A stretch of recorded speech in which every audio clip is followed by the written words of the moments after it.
saudara mahasiswa, saudara Fikri, mohon perhatiannya. Bismillahirrahmanirrahim. Sesuai dengan peraturan yang berlaku di Universitas Wiraraja Sumeneb dan berlaku di Fakultas Hukum Universitas Wiraraja Sumeneb program studi pasca sarjana, maka pada hari ini, hari Jumat 12 Desember tanggal 12 Desember jam 13 dilaksanakan ujian proposal tesis atas nama Saudara Fikri dengan nomor mahasiswa 722810115 dengan judul Perlindungan Hukum Terhadap Keamanan Nasional di Era Deepfake. Berhubung itu sekarang itu waktunya sudah cukup memadai, maka untuk menyingkat waktu, pertama saya nyatakan sesuai dengan peraturan yang berlaku, ujian proposal tesis tersebut selama 3 jam berturut-turut atau tanpa henti, dan untuk itu ujian proposal tesis saya nyatakan saya buka. Kepada yang terhormat Ibu dan Bapak dan kepada Saudara Fikri, sesuai dengan peraturan yang berlaku, maka Saudara Fikri diberi kesempatan untuk memaparkan tentang segala sesuatu proposal tesisnya secukupnya.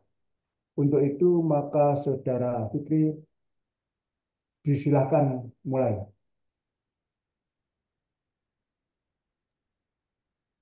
Bismillahirrahmanirrahim. Eh, Terima kasih atas waktunya, Prof. Dan mohon izin untuk menyampaikan proposal tesis saya.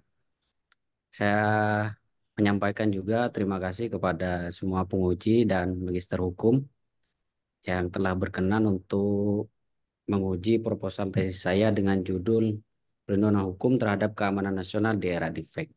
Mohon izin sebentar untuk menyiapkan share screen saya, Prof.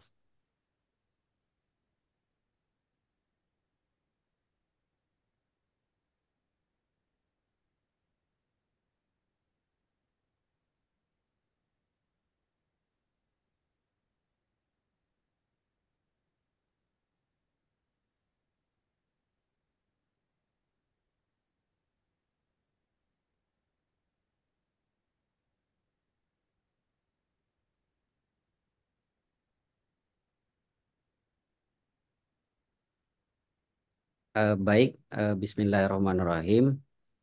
Judul proposal tesis saya adalah Perlindungan Hukum Terhadap Keamanan Nasional di Era Deepfake. Pertama adalah pendahuluan. Secara sederhana, deepfake dapat diartikan sebagai suatu audiovisual palsu yang menampilkan perkataan atau perbuatan tertentu dari seorang yang sebetulnya tidak pernah terjadi. Deepfake meskipun merupakan audiovisual palsu yang dibuat menggunakan artificial intelligence atau bisa disingkat AI, bukan berarti deepfake dapat dengan mudah dilihat kepalsuannya secara kasat mata. Justru sebaliknya, deepfake dapat terlihat sangat nyata dan asli bergantung dari banyaknya data yang digunakan. Semakin banyak data berupa sampel suara dan gambar wajah dari source subject atau subjek data yang digunakan, maka akan semakin baik dan nyata deepfake yang dihasilkan. Deepfake jika digunakan secara salah dapat merusak keamanan nasional dalam berbagai cara.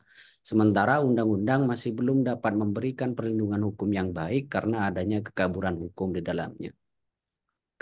Artinya bahwa sebenarnya defect jika digunakan untuk hal-hal yang bersifat baik akan sangat memberikan kemanfaatan dalam perkembangan teknologi saat ini. Salah satu contohnya adalah defect ketika digunakan pada film.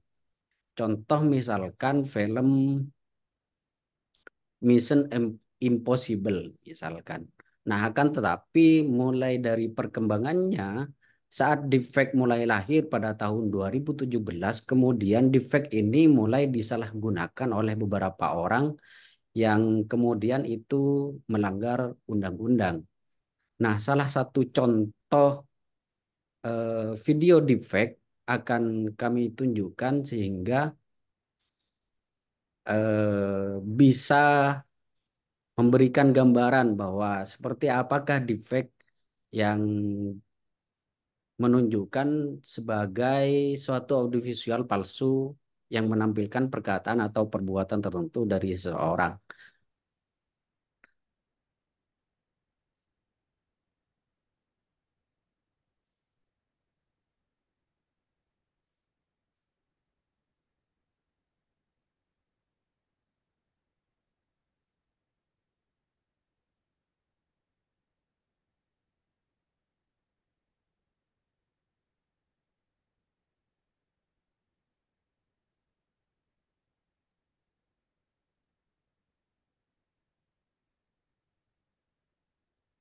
Ini adalah salah satu video defect dari Presiden Barack Obama, Prof, eh, yang kemudian dibuat sebagai acuan bahwa hari ini telah lahir deepfake yang berbasis artificial intelligence yang kemudian itu sangat meresahkan terhadap masyarakat.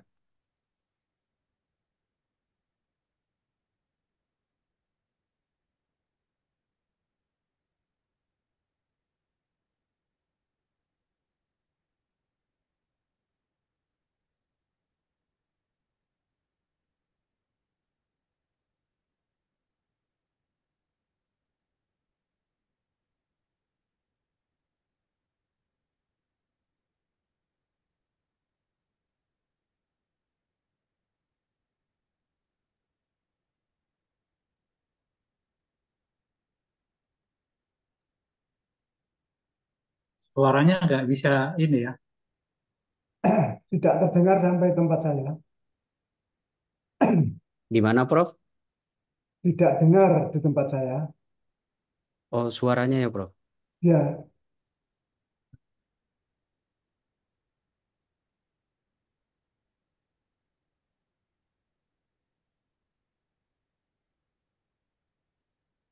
Apa sudah kedengaran apa belum, Prof? belum, Belum, Gimana, Prof?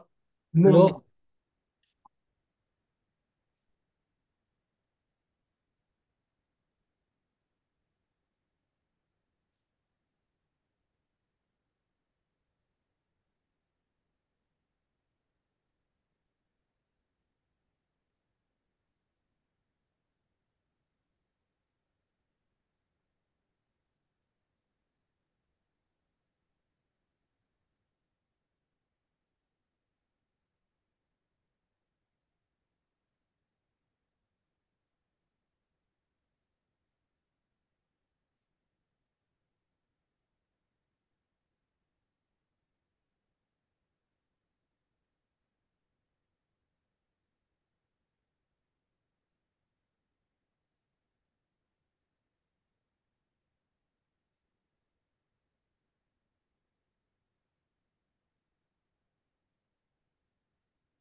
Itu adalah salah satu video deepfake, Prof, yang dibuat oleh salah satu masyarakat Amerika Serikat pada saat tahun sekitar 2019. Kemudian sebenarnya masih ada beberapa video yang sebenarnya deepfake tidak hanya digunakan untuk hal-hal yang bersifat entertainment, akan tetapi terhadap hal-hal yang sifatnya melanggar aturan perundang-undangan, kemudian deepfake itu bisa digunakan. Salah satunya adalah video salah satu artis di India yang kemudian disebarluaskan di internet oleh salah satu pihak.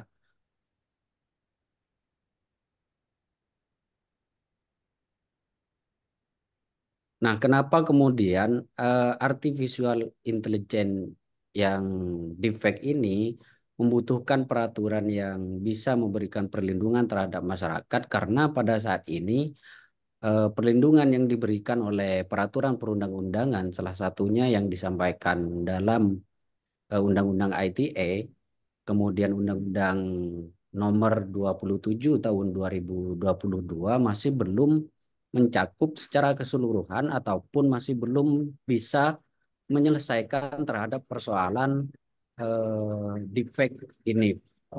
Salah satu contohnya adalah dalam Undang-Undang PDP itu disebutkan pasal 61 huruf I, disebutkan bahwa penyelesaian terhadap perkara deepfake atau pelanggaran data pribadi itu disepakati oleh kedua belah pihak. Nah, sementara persoalan deepfake ini tidak hanya dua belah pihak, akan tetapi ada tiga belah pihak yang kemudian memiliki hubungan hukum di dalamnya.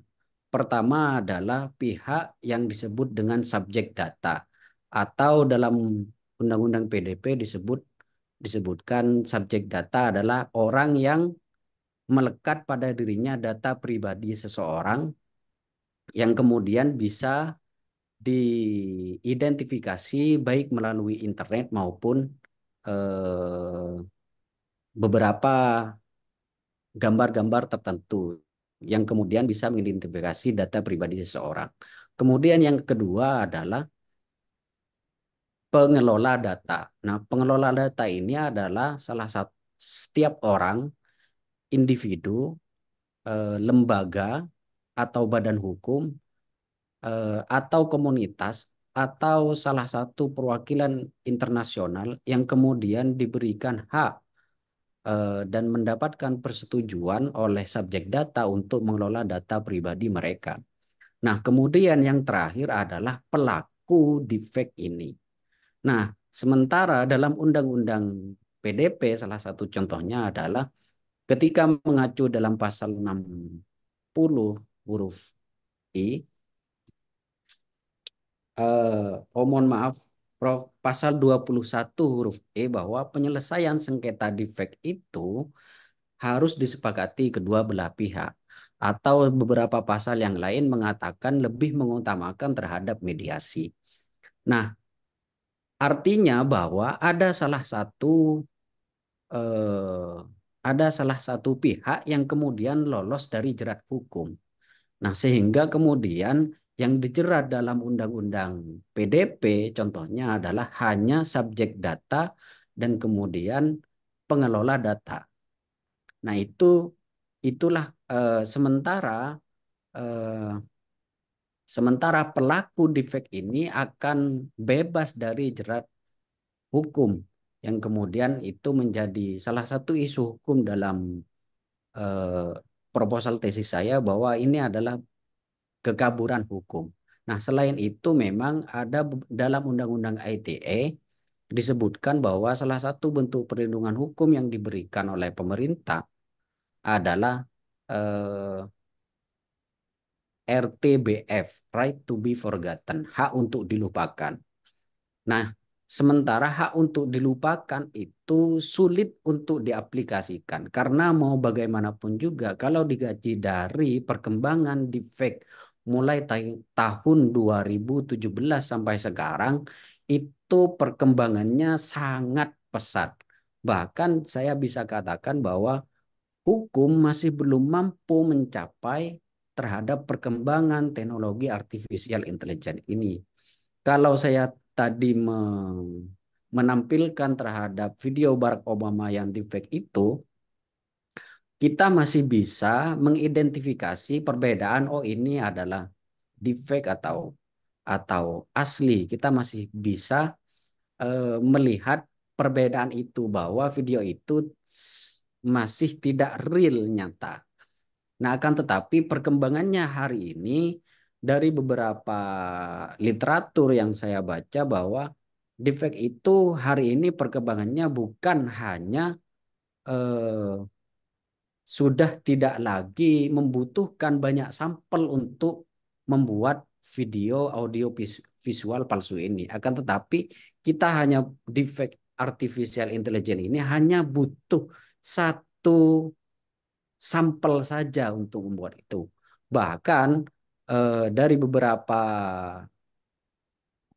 video yang saya lihat beberapa bulan kemarin, bahwa salah satu deepfake ini sudah bisa memprediksi akan seperti apa wajah anak-anak kita di masa yang akan datang, ataupun seperti apa wajah kita ketika kita masih muda. Nah, sementara ketika persoalan deepfake ini sudah muncul ke permukaan, maka jejak digital itu akan sulit untuk dihapus. Mungkin hari ini dalam Undang-Undang ITE, right to be forgotten, hak untuk dilupakan itu bisa diberlakukan, akan tetapi 10 tahun atau 20 yang akan datang tidak menutup kemungkinan bahwa eh, video mereka akan muncul lagi ke permukaan. Nah, bahkan kalau kita mengacu terhadap perkembangan deepfake itu, ketika deepfake sudah bisa memprediksi akan seperti apakah wajah dari anak-anak kita, atau seperti apakah wajah kita ketika waktu masih muda, mungkin saja video-video itu dikonsumsi oleh kita sendiri pada saat ini, atau akan dikonsumsi oleh anak-anak kita ketika ketika mereka sudah dewasa. Nah, inilah kemudian eh, perlindungan hukum yang baik dibutuhkan dalam persoalan deepfake ini. Oleh karena itu, rumusan masalah pada proposal tesis saya yang pertama adalah bagaimana urgensi undang-undang tentang deepfake teknologi. Kemudian yang kedua, bagaimana perlindungan hukum terhadap keamanan nasional dalam era deepfake dan konsep pengaturan hukumnya. Nah, tujuan penelitiannya adalah memahami dan menganalisis urgensi undang-undang tentang deepfake teknologi, kemudian memahami dan menganalisis perlindungan hukum terhadap keamanan nasional dalam era deepfake dan konsep pengaturan hukumnya. Kemudian manfaat penelitian adalah yang pertama, manfaat teoritis. Penelitian ini diharapkan dapat digunakan sebagai kontribusi atau sumbangsi pemikiran untuk pengembangan dan pembaharuan hukum, serta memberikan kontribusi pada pemahaman yang lebih baik tentang teknologi deepfake, termasuk cara kerja, potensi bahayanya, dan dampaknya pada keamanan nasional. Kemudian yang kedua adalah manfaat praktis. Penelitian ini diharapkan dapat memberikan manfaat yang sebesar-besarnya baik kepada pemerintah, para penegak hukum dan masyarakat, serta dapat memberikan sumbangsi pemikiran untuk pengembangan hukum dan pembaharuan hukum juga bagi berbagai kalangan pemerhati hukum, khususnya dalam membuat dan menyusun hukum berdasarkan temuan penelitian ini dapat dikembangkan kerangka hukum yang diperbarui atau disesuaikan untuk mengatasi ancaman deepfake. Hal ini dapat mencakup pembuatan undang-undang yang lebih ketat terkait dengan pembuatan dan distribusi deepfake, serta peningkatan sanksi hukum atas pelanggaran yang melibatkan deepfake. Kemudian, tinjauan pustaka dalam proposal tesis ini ada 4. Yang pertama adalah pertahanan dan keamanan nasional, kemudian deepfake, yang ketiga perlindungan hukum, dan yang keempat adalah kepastian hukum. Nah, metode penelitian dalam proposal tesis ini adalah jenis atau tipe penelitian ini adalah penelitian hukum normatif. Yang kedua adalah pendekatan masalah. Pendekatan masalah dalam penelitian ini akan menggunakan pendekatan perundang-undangan dan pendekatan konseptual. Kemudian yang ketiga, eh, sumber hukum atau sumber bahan hukum, bahan hukum penelitian ini akan berupa dokumen peraturan perundang-undangan sebagai bahan hukum primer, serta tulisan-tulisan hukum baik berupa buku maupun jurnal ilmiah sebagai bahan penunjang untuk menelaah sebagai bahan hukum sekunder. Kemudian teknik pengumpulan bahan hukumnya adalah teknik pengumpulan bahan hukum dalam penelitian ini menggunakan studi kepustakaan. Selanjutnya adalah teknik pengelolaan bahan hukum. Dalam penelitian ini akan dilakukan pengelolaan bahan hukum dengan cara editing, yaitu pemeriksaan kembali bahan hukum yang telah diproses. Setelah itu baru kemudian coding. Berikutnya adalah tahap deskripsi, yaitu penulis menggambarkan hasil penelitian berdasarkan bahan hukum yang diperoleh, kemudian menganalisisnya. Dan yang terakhir adalah preskriptif, yang dimaksudkan untuk memberikan argumentasi hasil penelitian yang telah dilakukan. Kemudian analisis bahan hukum. Nah, penelitian ini menggunakan teknik analisis data dengan logika deduktif. Analisis data dilakukan terhadap peraturan perundang-undangan tersebut dengan melakukan penafsiran terhadap undang-undang untuk kemudian ditarik kesimpulan dari hasil analisis tersebut. Penafsiran terhadap undang-undang yang dipergunakan dalam penelitian ini adalah penafsiran gramatikal dan penafsiran sistemis. Selanjutnya adalah pertanggungjawaban sistematika. Sistematika penulisan dalam proposal tesis ini yang pertama, bab pertama yaitu berisi tentang pendahuluan, kemudian bab kedua adalah kajian pustaka. Bab ketiga adalah pembahasan rumusan masalah yang pertama, kemudian bab 4 adalah pembahasan rumusan masalah kedua, dan bab kelima adalah kesimpulan. Mungkin itu yang dapat saya sampaikan, Prof. Terima kasih. Kami kembalikan kepada Prof. Abintoro. Terima kasih, Saudara Mahasiswa Fikri. Selanjutnya waktu nanti oleh kami sebagai Dewan Penguji akan menguji saudara mahasiswa secara bergantian atau bergilir. Namun untuk yang pertama, waktu saya manfaatkan untuk menguji saudara, menguji proposal tesis saudara. Saudara lihat judul. Judul saudara itu perlindungan hukum terhadap keamanan nasional di era deep fake. Tesis saudara ini akan membedah perlindungan terhadap instansi negara ataukah terhadap rakyat pada umumnya. Eh,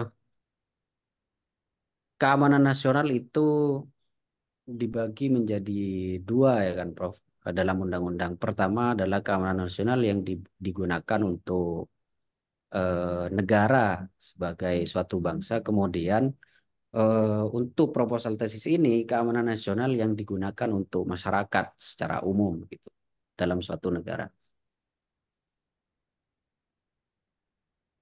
Yang saudara sampaikan itu tadi, bahwa perlindungan hukum terhadap keamanan nasional itu dibedakan menjadi dua, yakni keamanan negara dan keamanan masyarakat, kan begitu ya? Itu sudah ada di dalam peraturan perundang-undangan ITE ataukah belum? Eh, Kalau dalam peraturan perundang-undangan ITE hanya mencakup terhadap masyarakat secara umum, jadi korban. Untuk terhadap negara, pertahanan negara itu masih belum. Sejauh yang saya ketahui di situ. Jadi perlindungan terhadap keamanan nasional, saudara bedakan menjadi dua, ke perlindungan hukum terhadap negara dan perlindungan terhadap rakyat. Saya tanyakan, itu apakah sudah ada dalam peraturan perundang-undangan atau belum? Jawab saudara, yang untuk keamanan negara itu belum ada, yang untuk masyarakat atau rakyat sudah ada gitu ya. Eh, sudah ada peraturannya, akan tetapi masih belum bisa menyelesaikan persoalan defect ini, gitu, Bro. Nah ini berkaitan dengan judul, itu intinya adalah yang saudara sampaikan itu. Namun di dalam proposal saudara, itu nampaknya belum ada saudara tulis. Seandainya sudah ada, mungkin saya yang kurang jeli. Saya minta tolong pada halaman berapa, dari halaman 1 pendahuluan latar belakang. Itu di mana yang menunjukkan yang saya tanyakan itu tadi, saudara sebutkan atau sampaikan halaman 1, halaman 2, dan halaman 3 dan selanjutnya. Saudara sebutkan yang saudara sampaikan tadi.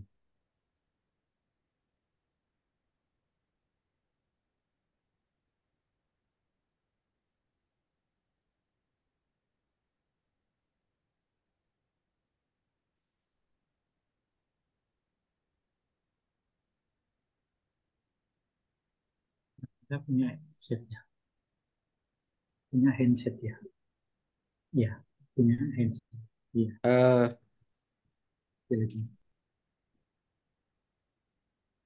hmm, kecil ada ya. Hmm, ya. Iya,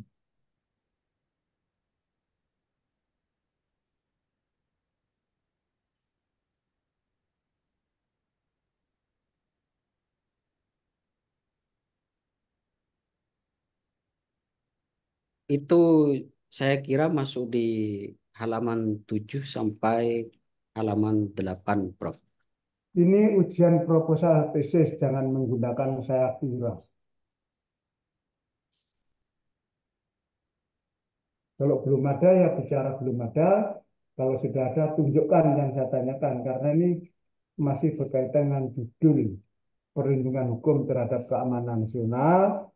Saudara bedakan menjadi untuk negara dan juga untuk rakyat atau masyarakat kan begitu toh. Setelah saya tanyakan, saudara belum mencantumkan.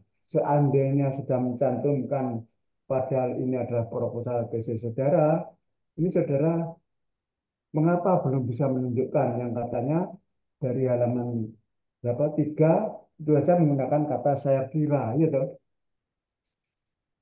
Siap, Prof. Nah, untuk itu maka perhatian bagi saudara. Ini harus saudara tambahkan dalam pendahuluan ataukah saudara ubah judulnya. Akan Karena akan ditambahkan, Prof. akan ditambahkan, jadi saudara harus hati-hati. Baik, Prof. Berkaitan dengan pernyataan saudara dikaitkan dengan judul proposal tesis saudara, di sini belum menunjukkan bahwa perlindungan hukum terhadap keamanan nasional itu dibedakan menjadi dua, yakni untuk negara dan untuk rakyat. Nah, itu saudara saudara perhatikan karena ini berkaitan dengan judul. Itu pertanyaan yang pertama. Berikutnya, mengapa saudara di dalam ini pendahuluan itu membuat contoh-contoh di luar negeri? Yang saya sendiri nampaknya baru dengar sekarang ini latar belakang itu kok contoh dari luar negeri. Saya lebih setuju kalau sudah ada, yaitu contoh-contoh dalam negeri. Karena ini menyebutkan perlindungan hukum terhadap keamanan negara dan terhadap rakyat itu ini bahasa Indonesia dan saudara menggunakan undang-undang informasi teknologi dan apa ITE itu informasi transaksi dan elektronika itu kan undang-undang Indonesia saja. Nanti yang dimaksud Jadi pada halaman pertama dan berikutnya, ini saudara harus mencantumkan contoh-contoh yang ada di dalam negeri. Jadi keamanan negara itu termasuk dilindungi oleh, maksud saudara, oleh undang-undang, kan begitu ya. Karena saya tetap berpegang pada jawaban saudara bahwa perlindungan hukum itu terhadap keamanan nasional dan keamanan masyarakat atau rakyat, kan begitu. Itu belum nampak dalam eh, pendahuluan saudara. Di samping itu, seperti saran saya, supaya tidak membingungkan baik orang lain yang ingin membaca atau memperdalam bahkan dan saudara sendiri, berikan contoh yang ada di Indonesia, meskipun tidak menutup kemungkinan contoh-contoh yang di luar Indonesia. Apalagi saudara membuat tesis itu pasti berdasarkan peraturan perundangan yang ada di Indonesia. Jadi begitu. Jadi tidak apa itu bahasa sederhananya itu mengembara atau tidak nampak fokusnya itu. Itu pertanyaan berikutnya. Yang saya tanyakan, saudara tadi kan perlindungan hukum terhadap maraknya deepfake itu hanya perlindungan hukum terhadap negara ataukah hanya perlindungan terhadap rakyat yang sudah ada peraturan perundang-undangannya itu? Untuk sampai hari ini masih perlindungan hukumnya masih terhadap masyarakat, Prof, yang ada. Yaitu Undang-Undang ITE itu tadi. Undang-Undang ITE dan Undang-Undang PDP. Ya, Undang-Undang. itu di Indonesia apakah sudah ada kasus, maksudnya kasus yang akan saya sampaikan ini adalah kasus yang diajukan ke meja hijau, kemudian divonis oleh pemegang pemegang kekuasaan peradilan itu. Sampai hari ini masih belum ada. Kemarin sempat ada salah satu artis, akan tetapi karena pelakunya, eh, artificial intelligence-nya yang digunakan adalah masih artificial intelligence yang awal-awal, maka itu sangat mudah dilihat kepalsuannya oleh masyarakat gitu loh. Jadi tanpa pengadilan masyarakat sudah membedakan, sudah bisa membedakan untuk salah satu contoh itu, bro. Yang saudara sampaikan itu tadi, itu sudah saudara tulis di sini apa belum sebagai kasusnya?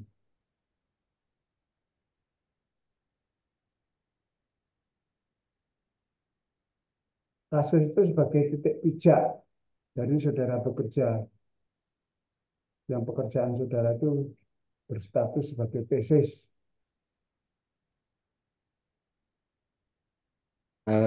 Belum, belum dimasukkan, Prof. Kok Oh, banyak sudah, Prof. Sudah, Prof. halaman Itu berapa? halaman tiga, Prof. Bahwa sempat dilaporkan kepada pihak kepolisian dan setelah melalui proses penyelidikan video tersebut ternyata adalah video deepfake pornografi begitu, Prof. Itu terbukti melanggar peraturan perundang-undangan.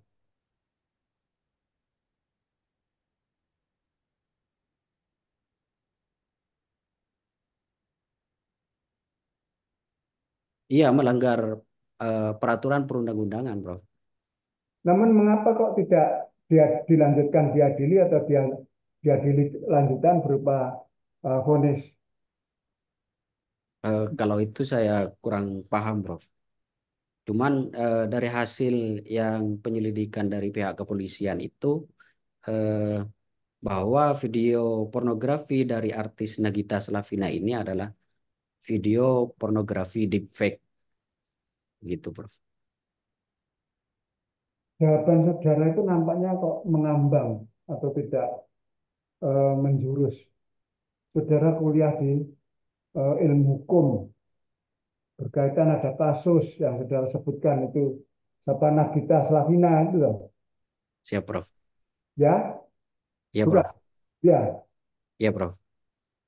Nah itu kalau melanggar peraturan perundang-undangan yang berlaku, lebih-lebih berlaku padanya, maka kan harus sampai vonis, apakah vonis itu dibebaskan, apa dilepaskan, dilepas dari segala tuntutan, apa divonis pidana, apa divonis ditangguhkan, ada masa percobaan gitu.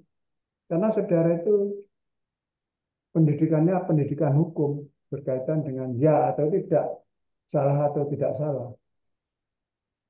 Nah, kalau itu saja yang saudara pakai contoh Nagita Slavina itu masih mengambang, saudara apakah mempunyai pijakan atau dasar sebagai tesis yang akan saudara lanjutkan?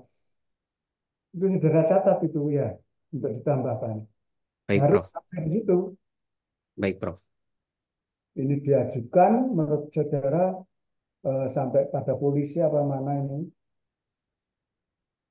Jadi saudara membuat contoh karena perlindungan hukum itu artinya melindungi masyarakat atau negara dari serangan yang melanggar aturan hukum yang berlaku atau sesuai dengan aturan hukum yang berlaku itu adalah dilarang gitu. Jadi pekerjaan saudara ini masih kurang mengena. Pada halaman pendahuluan latar belakang itu belum ada hal-hal yang menggiring opini pembaca itu ke sesuatu yang akan menjurus ke permasalahan. Ini pertanyaan yang sederhana. Rumusan masalah. Masalah itu apa, Pak?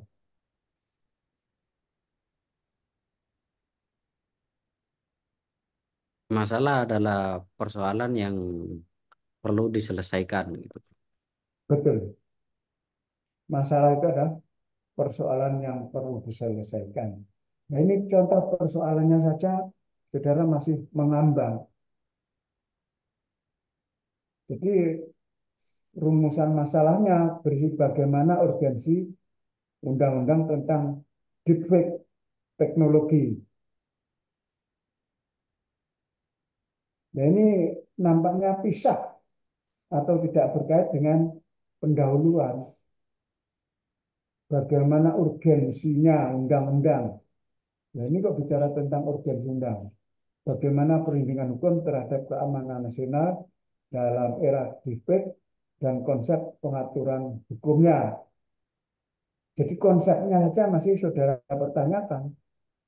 Nah ini rumusan permasalahan yang baik pertama kedua ini belum menggiring opini pembaca atau bahkan penguji untuk berkait dengan latar belakang. Jadi masih berjalan sendiri-sendiri.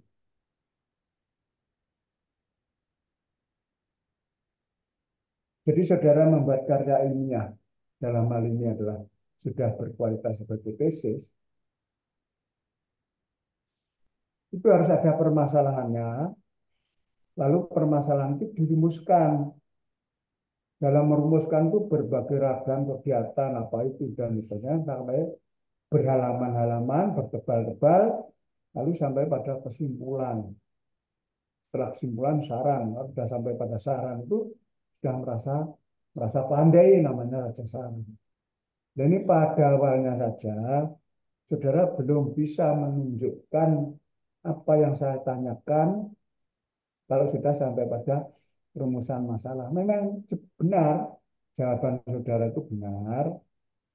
Permasalahan adalah persoalan yang harus diselesaikan. Nah, saudara belum menunjukkan contoh persoalan yang harus diselesaikan. Nah, berarti ini tulisannya itu masih masih belum sampai pada tujuan yang tidak dicapai.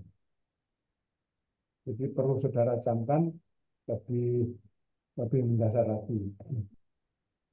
Saudara kan itu saya kirimi buku yang agak tebal itu ya, dan ada buku tentang filsafat itu berkaitan dengan perlindungan hukum terhadap masyarakat itu. Saya tunjukkan halamannya, halaman 110 sampai 113, dan penelitian hukum yang normatif itu cukup cukup tebal. Itu membantu pekerjaan saudara. Dan itu judulnya itu juga harus saudara cantumkan dalam daftar pustaka. Sebutkan tumbuhan yang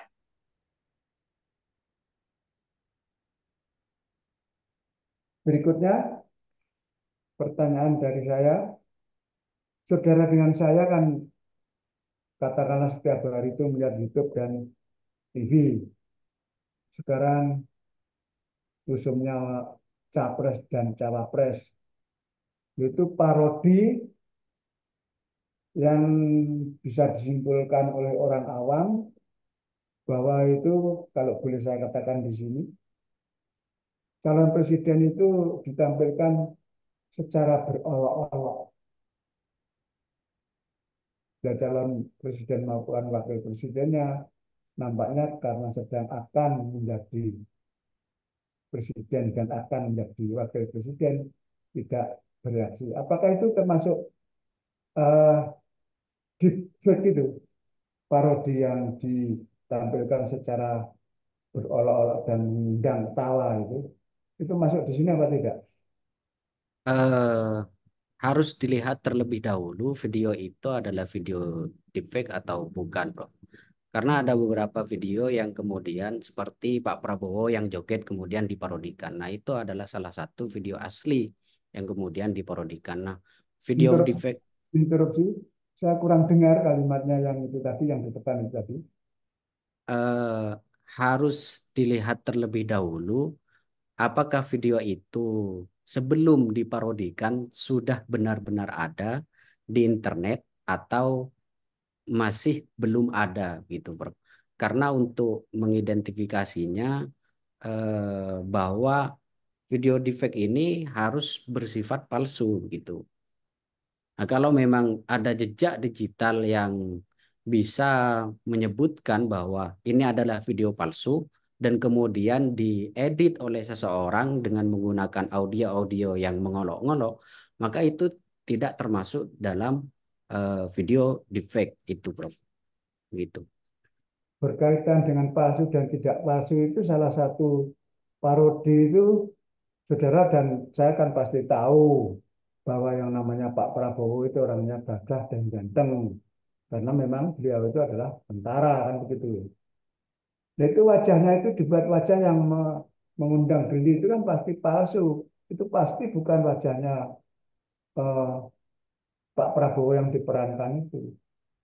Jadi yang namanya palsu, misalnya saya itu diperankan di parodi, ya wajah saya ya pasti tidak seperti saya, kan tujuannya untuk mengundang ketawa. Ini terlepas dari apa itu pilihan tidak sama itu.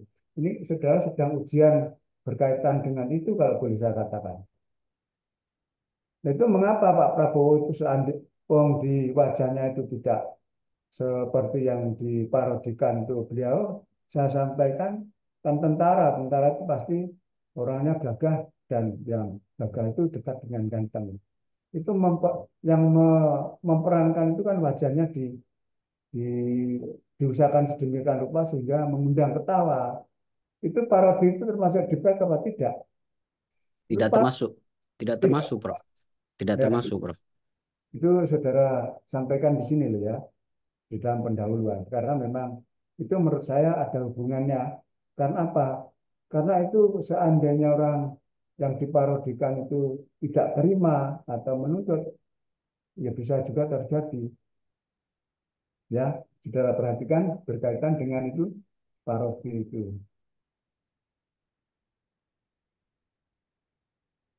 Mengacu pada tulisan saudara yang sudah berupa proposal tesis ini, dalam tulisan saudara itu banyak menulis tentang perlindungan hukum bagi rakyat atau masyarakat, kan begitu ya?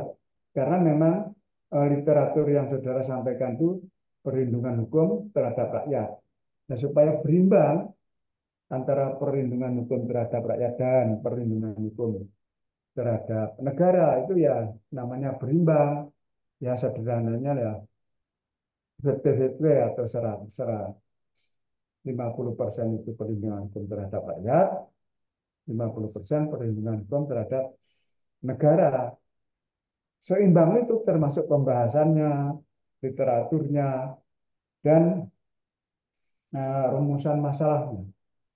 Rumusan masalah itu, rumusan masalah yang saudara paparkan di sini itu nampaknya tidak sinkron, tidak berkait dengan apa yang ada di latar belakang. Padahal karya ilmiah itu latar belakang. Nah, latar belakang itu ada rumusan masalah. Rumusan masalah itu tidak berdiri sendiri, harus berasal dari latar belakang. Di latar belakang itu pasti ada permasalahannya, namanya rumusan masalah. Itu saudara ambil atau saudara wujudkan 2 atau 3 rumusan masalah. Masalahnya ya dari situ, namanya pendahuluan atau latar belakang itu. Ini 2 ini bagaimana urgensi undang-undang tentang deepfake teknologi. Nah, ini di pendahuluan itu apa di dalam latar belakang itu tidak bicara urgensi. Bahkan kalau saya tidak salah baca, tulisan urgensi tidak pernah muncul tiba-tiba pada rumusan masalah. Padahal masalah itu ada setelah dicantumkan minimal atau dipaparkan atau disampaikan pada latar belakang itu.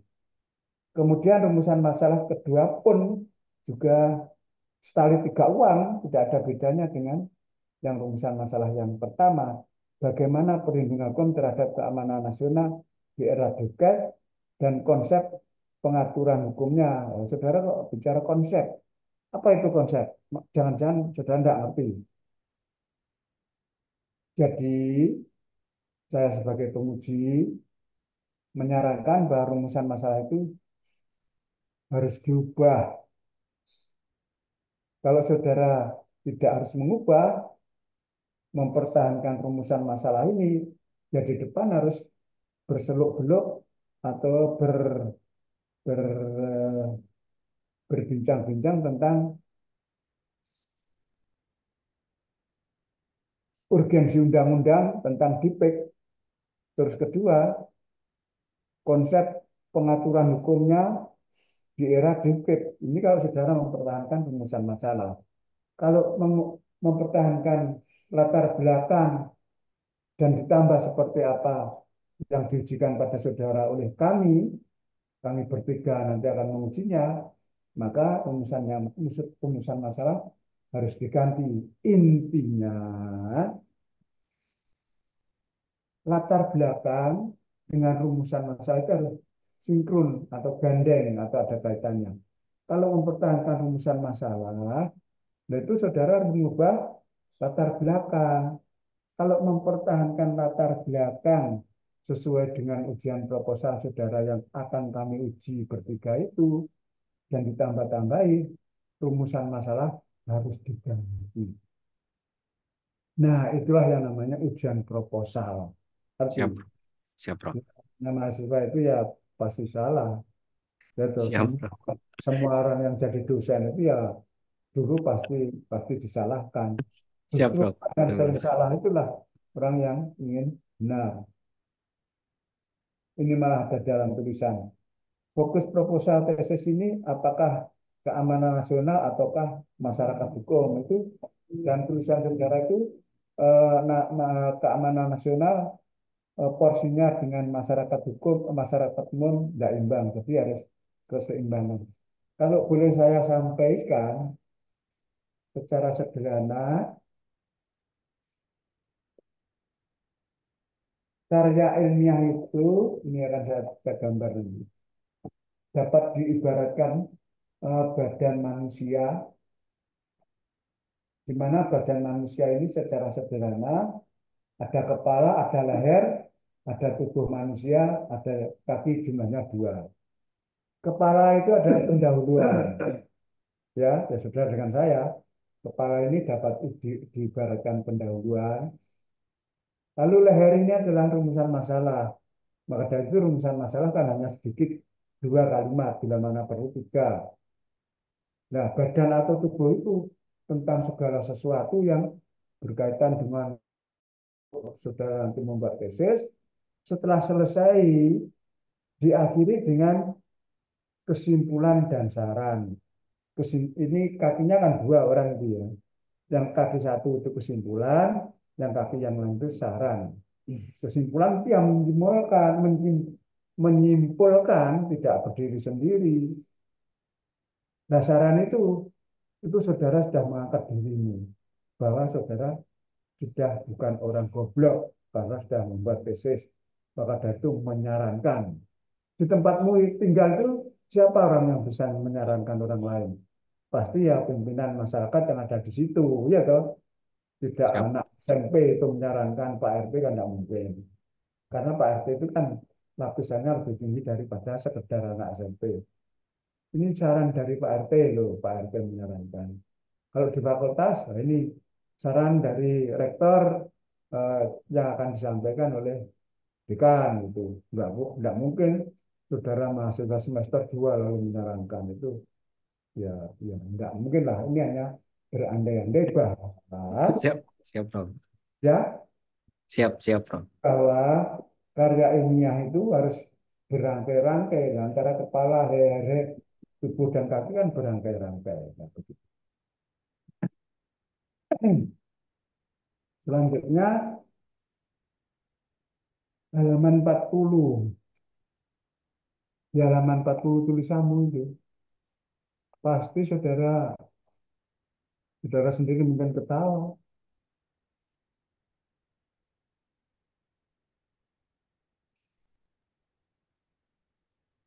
Halaman 40 baris kelima dari atas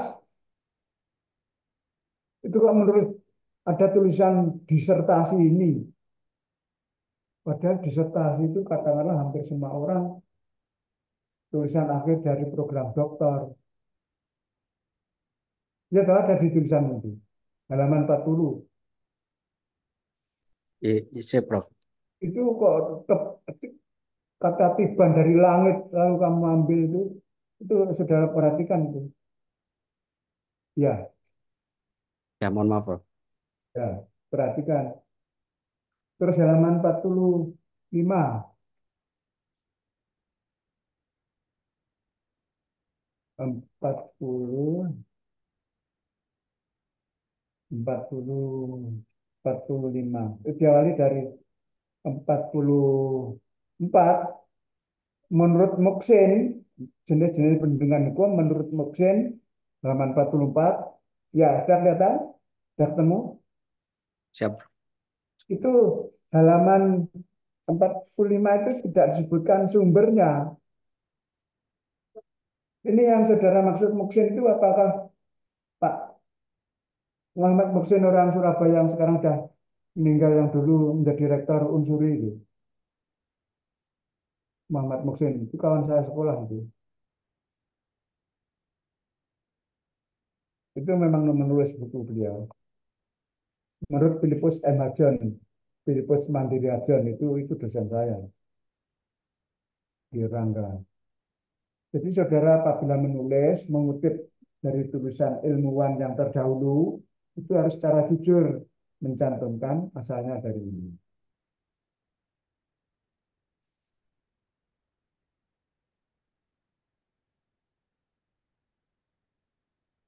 Baik, untuk sementara waktu ujian dari saya rasa sudah layak untuk saya akhiri untuk sementara. Selanjutnya, waktu saya serahkan atau saya silakan kepada penguji yang lain yang ada di tempat di situ di Sumeneb dan terserah kepada eh, berdua atau bertiga. Monggo silakan. Terima kasih.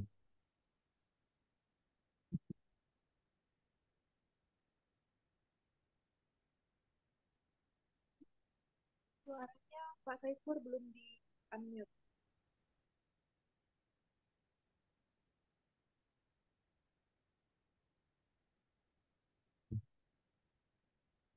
Monggo silakan. Mic-nya Prof, mic-nya masih di mute Prof. Ya, terima kasih Prof. Eh, Tadi ada Dr. Mister Munir. ya Munir ya dari Jogja kayaknya tadi. Kok apa gangguan atau gimana kok hilang? Ya, Ah, Mudah-mudahan nanti bisa bergabung lagi. Kata Oke. tadi beliau izin bahwa jam 14 ada kegiatan yang berbeda begitu Prof. Tadi beliau izin di kolom chat di Zoom ini gitu.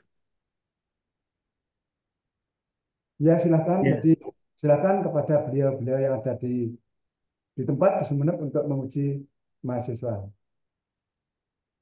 oke. Terima kasih apa kesempatan yang diberikan kepada saya sebagai penguji kedua ya.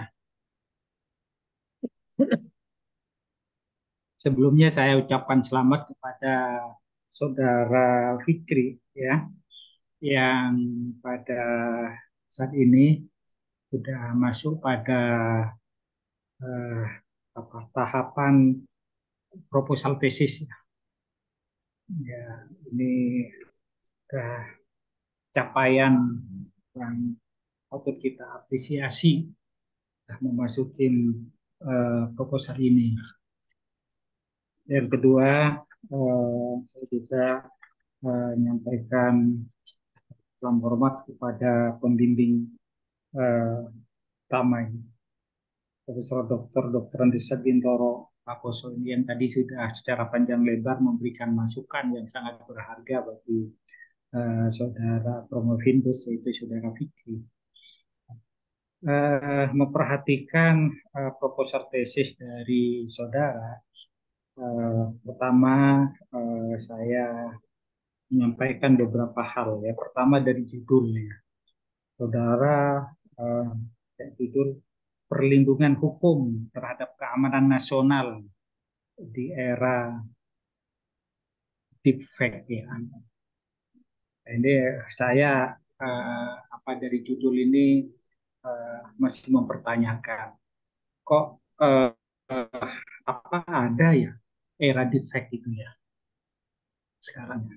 Kira mungkin kalau era digital kan sudah ini ya. Karena kalau era itu kan eh, apa namanya masa ya, Ya, masa zaman. masa ini. Apakah sekarang sudah masa deepfake itu? Nggak ada. Saya lihat di ini ya nggak ada ya. Eh, Mungkin nanti jangan pakai era lah ya. Oke ya, deepfake-nya saya setuju istilah deepfake itu. Eh, tapi apa ini dua hal yang berbeda antara keamanan nasional ya dengan defect gitu ya. Mungkin Mas Vicky ini ya akan membahas yang mau dikedepankan itu defect-nya atau keamanan nasionalnya ini kan gitu ya. Itu. Memang defect ini sudah apa namanya eh, banyak ya apa namanya kejadian eh, berapa hari yang lalu ya.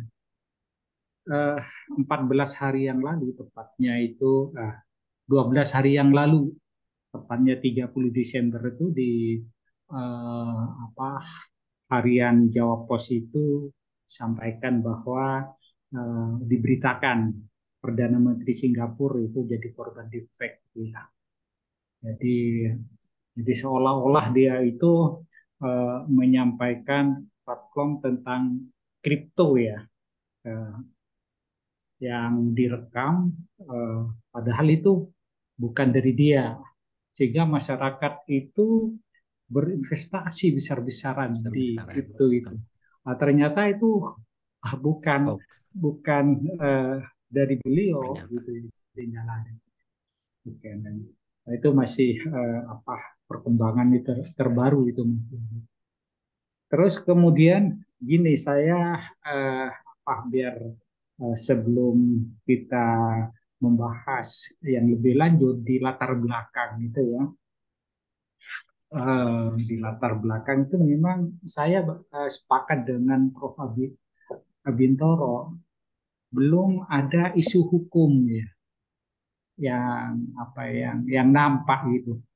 Itu isu hukum yang akan saudara angkat tuh apa gitu ya. Karena itu disebut di metode penelitian ini pakai metode penelitian normatif. Yang lazim kalau metode penelitian normatif itu kan isu hukumnya tentangan norma, ada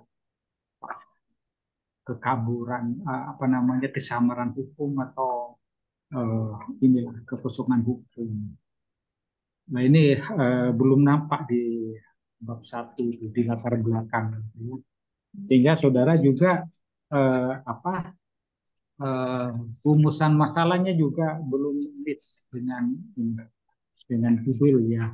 Tadi seperti tadi sudah disinggung oleh Prof. Abin. Jadi tolong nanti itu saudara membahas beberapa mencantumkan di situ undang-undang tentang PDP 27 tahun 2022, terus undang-undang ITE ya, informasi dan transaksi elektronik ya, di situ. Di situ menarik sebelum saudara memberikan rumusan masalah di situ pasal 26 ayat 1 dan ya saya pikir di situ akan menjadi isu hukum gitu ya. Tapi isu hukumnya saya melihat tapi bukan itu kayaknya gitu ya yang menjadi isu hukumnya. Karena saudara nggak memberikan mempertentangkan dengan undang-undang yang lain yang sejenis, walaupun saudara menyebut berapa undang-undang, ada undang-undang tentang dokumen perusahaan, undang-undang kearsipan, undang-undang perbankan, dan undang-undang telekomunikasi, ada urgensinya. Coba saudara itu mungkin dipertentangkan di sini mengatur demikian atau demikian. Oke. Terus kemudian mengenai deepfake ini ya, deepfake ini kan belum ada rumusan saudara belum. Deepfake itu merupakan kejahatan yang bisa kepada keamanan negara atau keamanan masyarakat, atau hanya pelanggaran keperdataan ya. Ini kalau saudara mengutip di Undang-Undang ITE pasal 26 ayat 1 dan ayat 2 itu kan hanya pelanggaran ya, dan itu gugatan perdata, berarti itu perdata, gugatan atas kerugian yang ditimbulkan itu perdata. Ini kemana ini deepfake ini? Makanya saya, apakah deepfake itu termasuk pelanggaran, atau deepfake ini apakah masuk kejahatan, atau deepfake ini malah tidak termasuk kedua-duanya, karena hanya seni teknik merupakan penggunaan teknik seni gitu ya. Nah, ini saudara harus bisa membedakan gitu ya. Walaupun tadi saudara menyebut tadi ada 3 dalam defek itu ada ada 3 hubungan hukum. Ini menarik yang 3 hubungan hukum itu. Ada pihak subjek pihak ya. Ada tadi pengelola data, terus kemudian pelaku defek. Ini belum belum nampak hubungan hukum ke itu bagaimana kan gitu ya. Nah itu sehingga ini menjadi menarik kalau saudara bisa mengurai dengan bagus antara hubungan hukum tiga belah pihak ini ya, kan gitu ya. Nah, karena kan apa dari hubungan hukum ini ya, jadi hubungan hukum ini kan eh, kalau tadi saudara ada tiga pihak, dari hubungan hukum ini nanti ada akibat hukum. Nah, ini saudara harus bisa menemukan hubungan hukumnya antara pihak ke satu, pihak kedua, dan pihak ketiga itu apa hubungan hukumnya. Kalau saudara bisa menemukan itu bagus sekali. Terus kemudian dari hubungan hukum itu tentunya kan ada akibat hukumnya. Apa akibat hukumnya dari hubungan hukum? Sehingga di sini timbulnya hak dan kewajiban, kan begitu ya? Apa haknya? Kemudian timbulnya hak dan kewajiban. Kemudian kalau hak dan kewajiban ini tidak dilaksanakan, ini bisa terjadi yang namanya wan prestasi, kan begitu ya? Ya, wan prestasi. Ini kalau ke arah perdata, gitu ya. Kalau saudara mengadakan hukum-hukum ke arah perdata, wan prestasi, atau bahkan kalau wan prestasi tentunya diawalin hubungan hukumnya ada perjanjian, ada hubungan hukum di awal itu ada perjanjian para pihak, pihak P1, pihak dengan pihak pengelola data yang saudara sebut tadi, bisa perorangan, bisa badan hukum, bisa komunitas, kata saudara ya kayak gitu. Kalau itu diurai dengan bagus, ini luar biasa, ini teman yang bagus itu. Terus kemudian pelaku defek. Nah, di saudara yang terakhir kan, hubungan hukumnya itu bagaimana? Gitu. Apakah eh, memang ada hubungan hukum keperdataan yang diawali dengan perjanjian defek ini kan? Atau bagaimana kan gitu ya? Sehingga apakah nantinya kalau akibat hukumnya itu dari hubungan hukum ada akibat hukumnya tidak dipenuhi, ada wan prestasi, nanti ini kan ke sanksi. Apakah itu bisa bisa perbuatan melawan hukum, ataukah itu ke wan prestasi kalau perdata. Nah, ini saudara harus diurai arahnya kemana ini, kan gitu ya. Makanya saya tanyakan, defek ini apakah kejahatan gitu ya, yang saudara, soalnya saudara di sumber hukumnya menyebut kitab undang-undang hukum pidana, ini sumber hukumnya kan gitu ya, saya ke hak pidana, tapi juga ke perdata juga, menyinggung perdata. Ini yang arahnya kemana kan gitu ya, itu nanti dari sini. Terus kemudian saya sepakat tadi dengan Prof. Bintoro agar eh, apa eh, rumusan masalah itu di, di dirumuskan ulang ya, nanti nah, yang lebih tepat tuh bagaimana. Terus kemudian gitu ya, agar penelitian saudara ini tuntas, saudara di halaman berapa itu? Halaman 58 mengenai halaman metode penelitian, pendekatan masalah. Pendekatan masalah saudara pakai dua pendekatan ya. Pendekatan undang-undang dan pendekatan konsep. Gitu ya. Saya usul Prof ditambah satu pendekatan, Prof, mungkin pendekatan kasus ya. Pendekatan kasus tadi kayaknya Prof Abin agar ditambah kasus, mungkin kasus-kasus yang ada di Indonesia, karena pernah itu tempo hari itu ada kasus yang Presiden Jokowi yang bicara bahasa Mandarin itu ternyata defect katanya ya, ada itu di eh, lah itu bagaimana itu, apakah eh, apa namanya eh, penyelesaiannya itu bagaimana?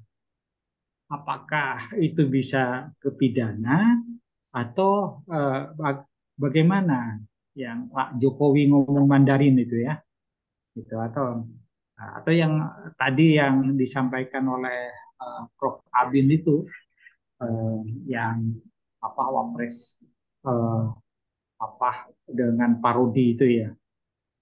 Saya kira banyak itu di apa namanya eh, di Indonesia ya, kasus-kasus defect itu ya, eh, apa bisa dijadikan anu itu cari putusan putusan pengadilannya itu gimana gitu ya, apa penyelesaiannya ya. Nah, seperti yang apa saudara sampaikan juga untuk kasusnya artis siapa tadi eh, artis Nagita siapa saudara? Slavina, Pak. Nagita Oh ya, Slavina. iya. Eh, itu kan sempat suaminya melaporkan itu. Itu gimana selanjutnya? Kan gitu anunya ya. Bahwa kan eh, itu. Jadi eh, makanya kan saya lebih menarik ke apa yang saudara itu bahwa defect itu sebetulnya ada tiga hubungan hukum itu ya. Ada pertama eh, tadi saudara menyebut eh, apa subjek eh, ya pihak subjek pemilik ya pemilik data pribadi ya terus apa namanya pengelola data gitu ya terus kemudian pelaku defect itu hubungan hukumnya itu gimana kan gitu ya termasuk juga akibat hukum dari hubungan hukum itu bagaimana ya terus kemudian nah ini relasinya maksudnya saya itu harus bisa diurai ya sudah. Eh, saya kira itu dari saya sementara ini eh, Pak Dr. Miftahul Munir dari Jogja mungkin ini sudah mungkin bisa memberikan eh, ini apa masukan. Kira itu Prof dari saya sementara Prof. Ya, terima kasih. Selanjutnya saya silakan kepada yang terhormat Bapak Miftahul Munir untuk menguji mahasiswa Fikri menguji proposal tesisnya. Silakan.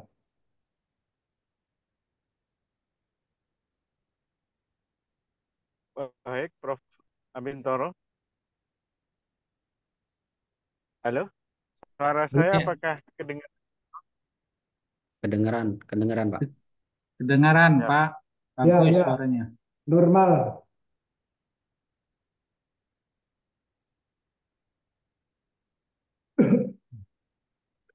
Mic-nya ke mute, Pak. Bapak Fikri. Tadi disampaikan kalau ini secara apa namanya adalah kekaburan hukum. Ini yang saya tanyakan kekaburan hukum yang mana yang kemudian mungkin tadi sudah disampaikan belum disebutkan apa saja yang kemudian ditanyakan oleh Bapak Saiful Rohman, kemudian Prof. Abin.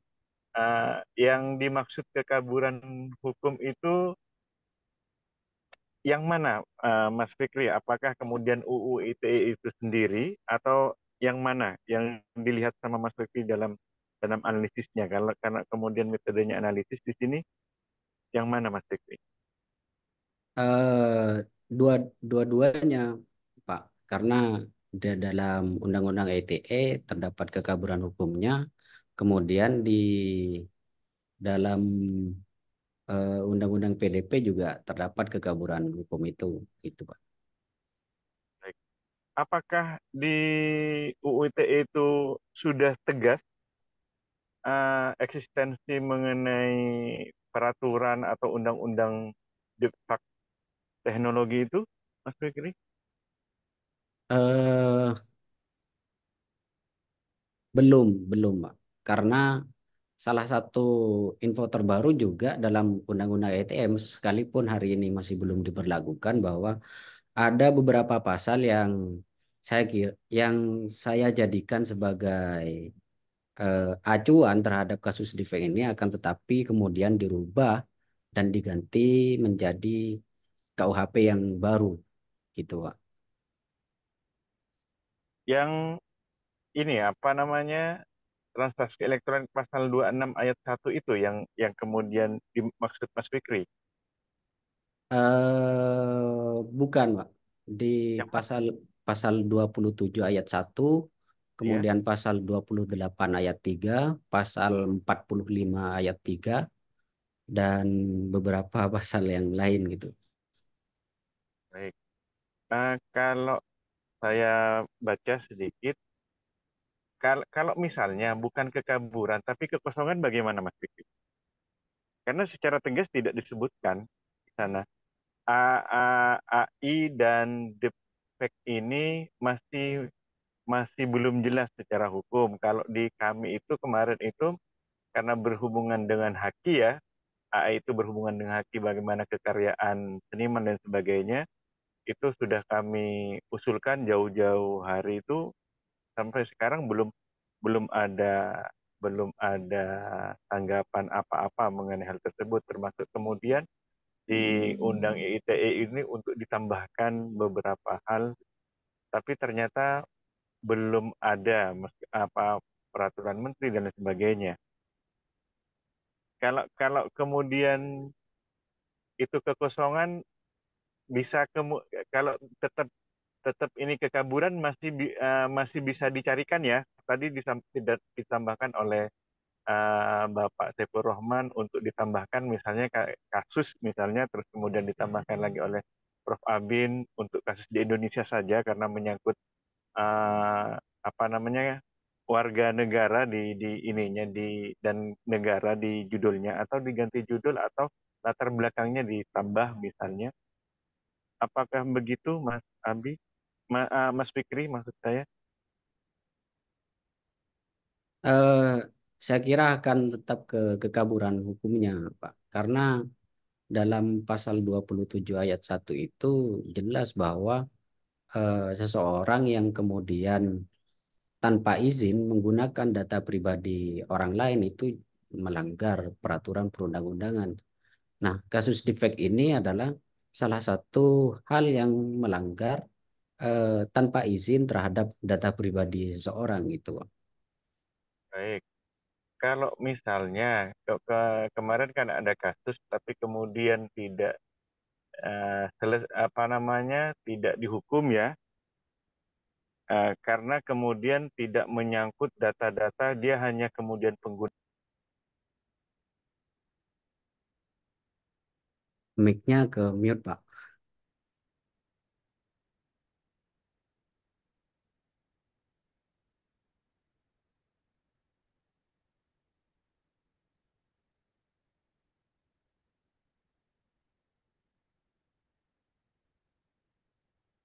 Pak Miftah, mic-nya ke mute, Pak.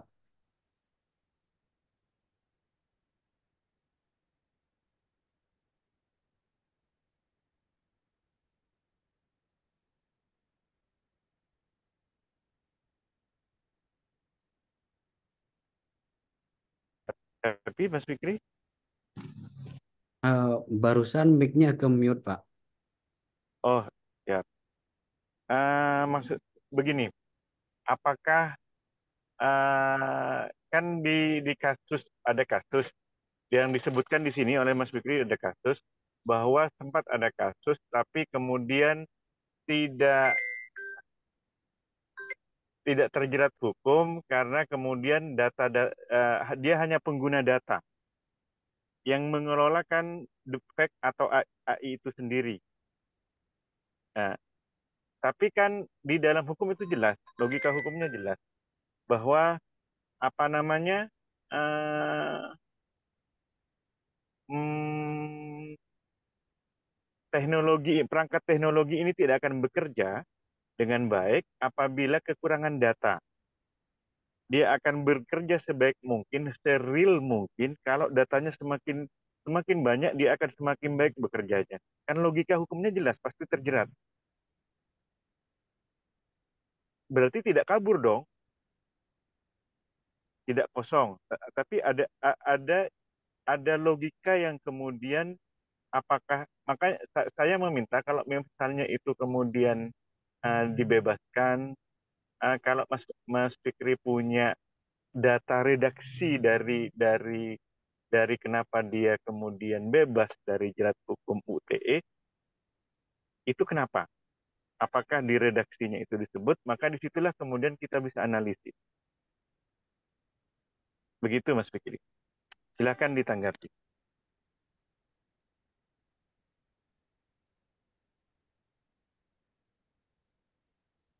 Halo Mas Fikri? Iya, iya Pak. Karena di seperti yang disampaikan oleh Prof. Bintoro bahwa perlu adanya tambahan terkait kasus yang di Indonesia ini, maka perlu saya cari lagi gitu, Prof. Seperti apa kelanjutan dari kasus yang Nagita Slavina? Apakah kemudian itu dianggap sebagai yang Bapak sampaikan atau memang ini jelas bahwa adalah kekaburan hukum gitu. Terima kasih, Pak. Baik, terima kasih Mas Fikri. Waktu cukup dari saya, waktu saya kembalikan kepada Prof. Abintoro. Terima kasih. Terima kasih kepada yang terhormat Bapak Miftahul Munir.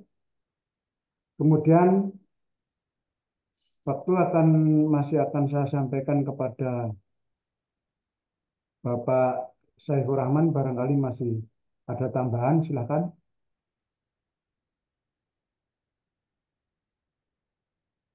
Silakan Bapak Saifur Rahman, bila masih akan ada tambahan, disilakan Ya, menambah. Pak. Terima kasih Pak waktunya. Eh ya, eh, Mas Fikri, apa namanya, saya tambahan dari saya, apa pertama itu mungkin judul ya, judul apa eh, ini yang apa diperbaikin. Jadi saudara itu mau membahas masalah defeknya atau masalah keamanan nasionalnya itu yang mana yang di itu aja yang difokuskan gitu ya. Nah, yang ini. Karena ini kan beda gitu ya. Terus jangan pakai istilah era defek itu belum ada kan gitu ya. Beda dengan era digital ya. Kalau era digital itu eh, apa kan sekarang ini ya. Jadi artinya eh, apa masa di mana manusia dapat saling berkomunikasi sedemikian dekat walaupun saling berjauhan, kan itu era digital itu ya. Bahkan dapat dengan cepat.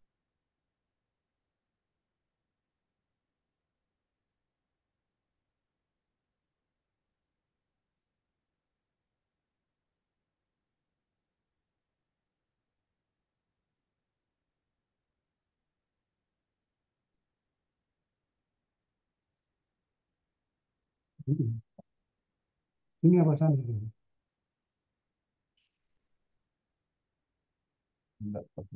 Sana. Hmm. Nah, nge-freeze, Pak Rektor nge-freeze kayaknya, Prof.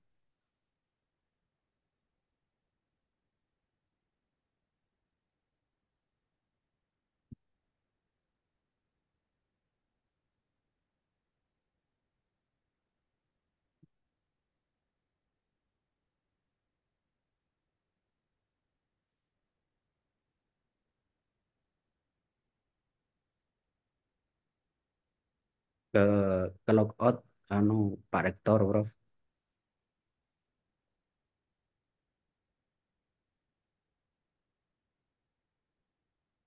Terganggu ini ya? Ya dari saya.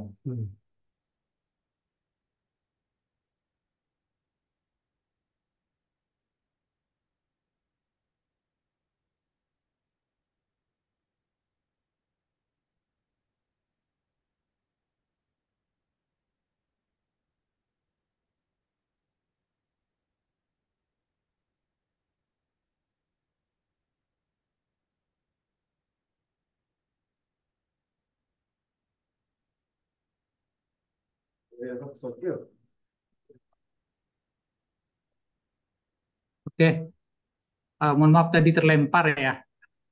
Eh, itu sih Mas Fikri, apa namanya, judulnya disesuaikan.